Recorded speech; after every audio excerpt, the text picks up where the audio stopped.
If you are a woman who became a new mother at any point in your life and had to go back to work, what is it that felt different for you? And not just on your body, because I'm sure a lot of things felt different on your body, in your mind, in your personal life, but also at the workplace. Did you feel like there was a different treatment? Were there biases that you experienced? We'd love to know your personal experiences on this one. Let us know on our WhatsApp line, +2783 288 6684. We'll go in the cubicle and unpack that after this. África. Conhece um Tivani? Claro que sou eu. O Tivani é o amante da música de corpo e alma. Eu amo música africana. Ele aprecia todos os tipos de melodias e passa os seus dias a ouvir a Channel África. Okay. Adivinha só, a Channel África quer ajudar um Tivani e os amantes da música em todo o lado a descobrir ainda mais música incrível. Por isso, a Channel África está a convocar artistas africanos a submeterem as suas músicas. Músicos, lembrem-se de nos dar todas as informações relevantes no music@channelafrica.co.za. As submissões são a vossa oportunidade de ser ouvidos, mas não garantem inclusão na lista. Todas as submissões serão cuidadosamente analisadas para verificar se cumprem os requisitos da nossa estação. Canal África, a perspectiva africana. Valisa and Benjamin fuel your day with fresh African perspective on Channel Africa. Ladies, this conversation is for you. In our cubicle, we look at this one, becoming a mother, reshapes not only your daily life, but also your professional identity. Returning to work after maternity leave is more than just like a logistical shift. It's really about renegotiating your confidence, ambition, and also a sense of belonging in the workplace. Many women face subtle biases where the need for flexibility or new priorities is mistaken for reduced commitment, resulting in limited opportunities, and that enduring motherhood penalty, in inverted commas, that stereotype. In environments that equate constant availability with ambition, performance expectations can quietly undermine both the confidence and career progression. We unpack how workplace culture and performance expectations shape and sometimes sideline mothers as they return to their careers. Ashley Motene is joining us right now, an industrial psychologist. Ashley, welcome here on Channel Africa. Good morning. Thank you so much for having me on air. Yeah. We're just speaking about the stereotypes, right, of being a mother. You know, already in society, there's more expectations and things that are put on you. And then also when you get back to the workplace, there's a shift in how you are seen. You're no longer seen just as the professional, but the professional plus mother. Yes. What do you think of that identity change and how it fits in the workplace? I think, it's a very real experience that a lot of mothers go through when they return back to work, in a sense that some of it is what you are feeling yourself, some of it is imposed perhaps by your co-workers or even your manager. And it really has to do sometimes with questioning competence, wondering whether you are still able to commit the time, energy, and skills that you were bringing to the table before you had a child. Are you still able to deliver according to expectations? And sometimes those expectations can feel like judgment, really, fearing that you might now need to work twice as hard to be recognized as competent again. And I think more than anything, the identity shift also has to do with the fact that you now have an additional role of being a mother, in addition to being a professional worker. Mm-hmm. And now you're having to juggle between the two. And a reprioritization has already happened in your own mind before you even go back to work. But now communicating these new boundaries becomes so difficult, and you re-entering as a slightly different person because of your additional responsibility. So it is a shift. It is a shift that does have an impact.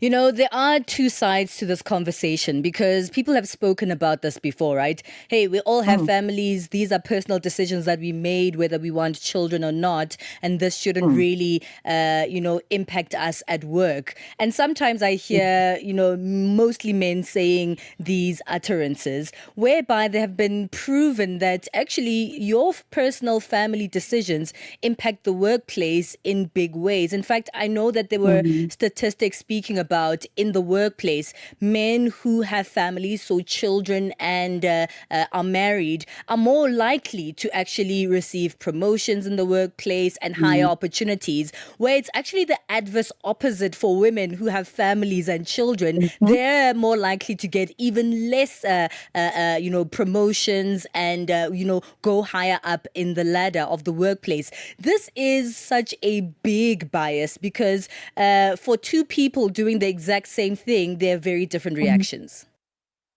That is so true. The bias is there. I mean, if you consider the fact that men who are fathers would be trusted more as having a greater sense of responsibility, but then women, on the other hand, as mothers, would be trusted less, perhaps in the workplace coming back, because the assumption is that you have probably deprioritized work and your focus will probably be more on your children and your family. Even though you are clearly back, even though you still have career interests and ambitions, yet the opportunities don't look the same. It is disheartening. What do you think creates that mental shift for people? What's the psychology behind it? Would you know? The psychology behind it really does go back to the social psychology side of things. You know, the fact that girls, even from a young age, tend to be socialized more into domestic type of work, chores and activities as an expectation that you will continue with this into marriage.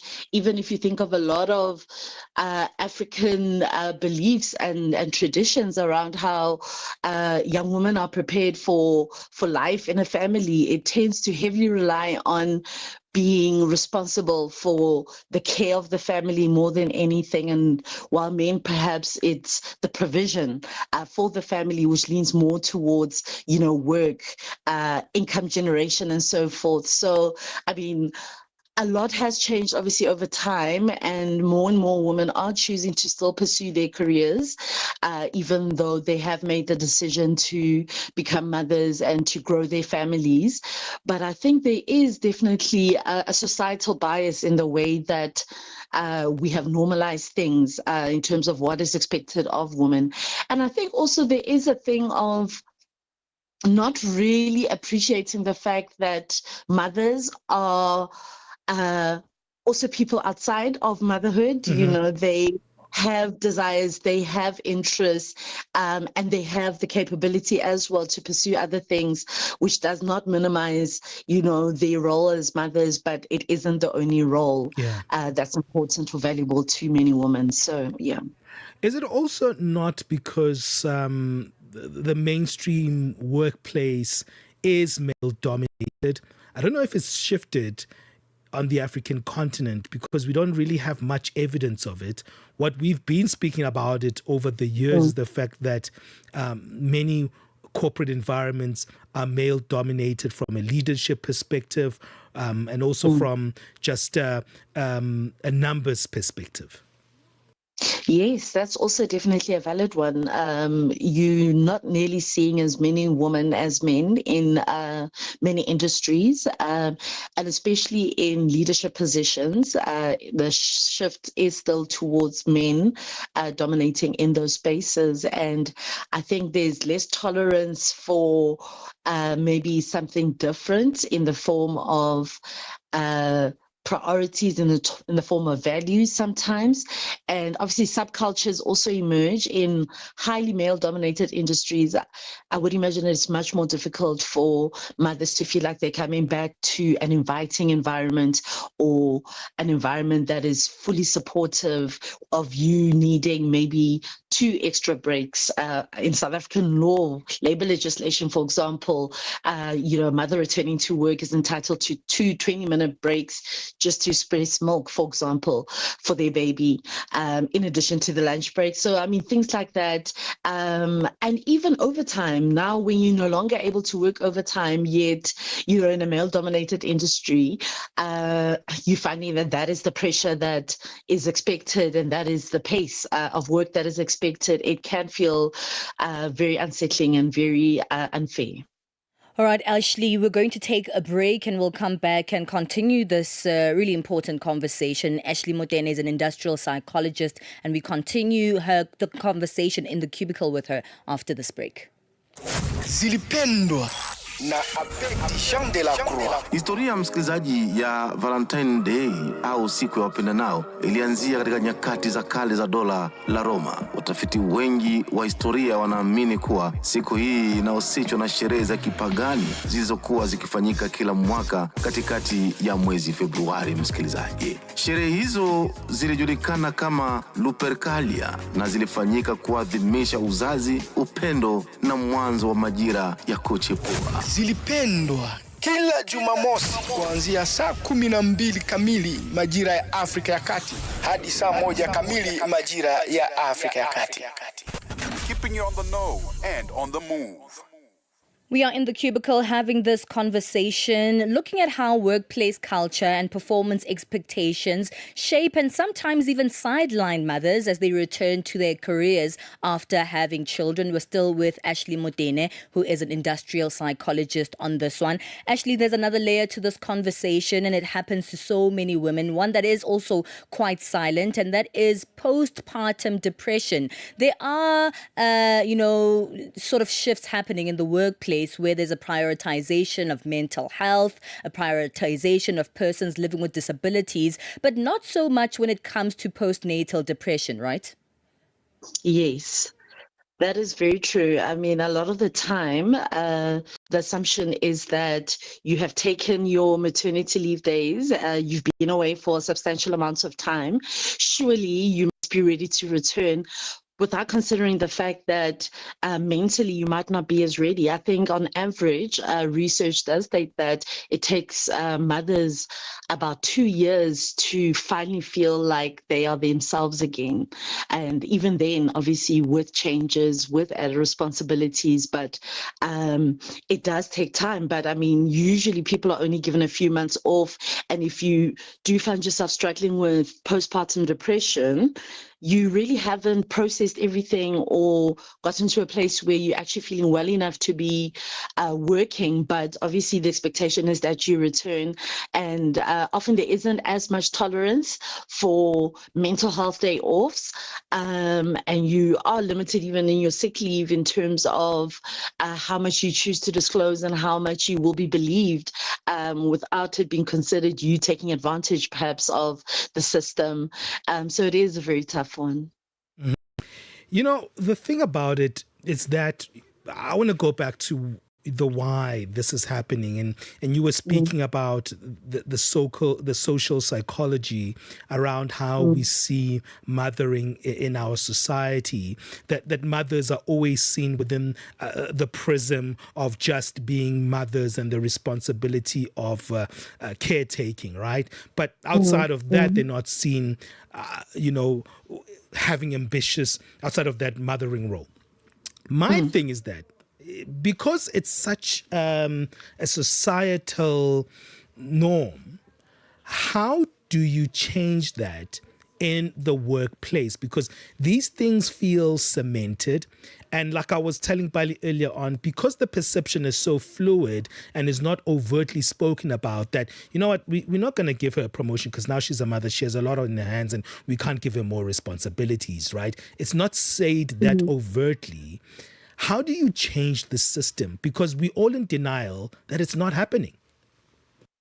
I think it goes back to challenging the culture, and that's where the likes of human capital from the HRM space become so vital in terms of advocating for women and really being on the side of promoting well-being in the workplace in various roles. But I think work-life integration is something that has always been the responsibility of the employee, and a lot of employers don't see themselves as being responsible for supporting that and creating enough flexibility in the workplace.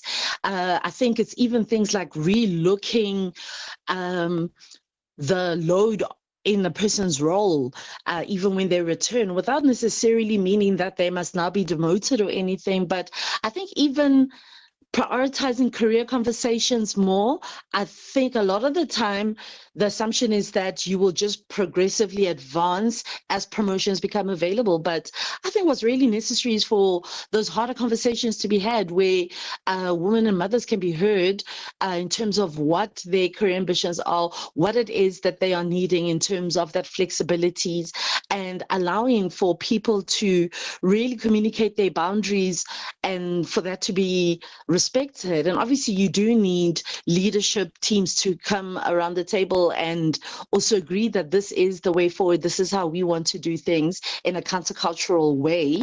And in the long run, the return on investment of it is that people will definitely commit their best to your organization if they feel nurtured, if they feel supported, if they feel like this place actually does promote well-being. So I think it's a culture thing more than anything that needs to be challenged. And whose job is it to challenge this culture? Because culture is so because it's something that has taken place over a significant amount of time. And it's only recently, you could say, the past couple of years where we've been having more dialogue about some of these things that are affecting women in the workplace. Who should be taking on this workplace culture? I think it's internally within organizations, definitely human resource practitioners and teams, together with the managers. But externally, I feel like a lot of labor legislation is too flat, it's too dimensional in a sense that it only addresses perhaps physical needs and expectations of going back, and not necessarily the mental health and emotional well-being side of things, in terms of those being part of the basic conditions of employment as well. So I think it is two-tiered, both internally and externally at a government level. It is something that requires more thought and consideration for more women to feel protected and actually supported, because I think a lot of organizations lean more towards the bare minimum that is required of them from a contractual perspective. But if they are not being held to a higher standard, I don't see how they will feel a need to just change their culture. Without it really having bigger consequences in terms of you are actually violating someone's rights. True. If they are not well because of you.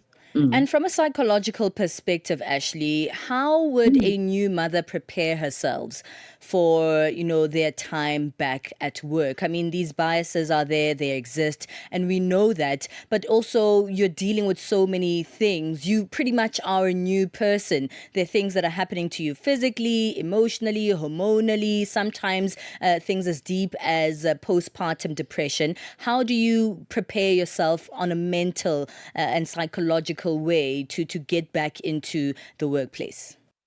So I think setting realistic standards is also very important here, to not necessarily try to do everything flawlessly, knowing that you now have multiple roles to juggle. But I think it really is about identifying what is most important to you. And obviously your family will be part of that decision. But even in a workplace, like, where do you draw the line? What do your boundaries look like? And communicating those from the onset, instead of expecting perhaps that the workplace will just naturally, facilitates that and help you in that regard. So I think communicating those clear boundaries, if it's about needing to leave at a certain time, then those are things to communicate. If it's about not being available after a certain time, those are things to communicate. If it's needing to make use of those remote work days, if that's still available, then it is about communicating those things. It does take a lot of bravery because sometimes there is pushback. But I think more than anything, it's also creating your own support support system outside of work. So not expecting a lot of the support to come from your workplace per se, but trying to put measures in place for reliable childcare. Sure. For your own well-being as well, trying to schedule in as much rest as you can, sharing the mental load. Not everyone has a partner or a husband, but perhaps friends and family members, helpers, for example. So it's basically a rearranging your own support system to help you ease back into work. And I think one of the other things is not to put too much pressure on yourself in the first months, at least the first 2 months, I would say, because you are still finding your feet. You are actually just trying to catch up and get back into the flow of things. Counseling is definitely what I would recommend if there is postpartum depression and so forth. And sometimes it's postpartum anxiety. That's one that's not often spoken about, but where you are literally not getting enough rest because you are worried that you are not doing enough either to take care of your child, not doing enough in your other roles, work included. It can actually create a stressful situation or burnout in the long run. So I would definitely recommend counseling. Well, Ashley, this is very helpful. Thank you for your clarity and thank you for your help on this one. We really appreciate it. Thank you. That's Ashley Motene, who is an industrial psychologist. What's your take on how we treat mothers in the workplace? I'd love to get your thoughts on that one. Do you think that there's fairness? Do you think there's understanding? Remember, our WhatsApp number is +27 832 88 6684. Let's move on. It's 10:30 Central African time. Time for sports.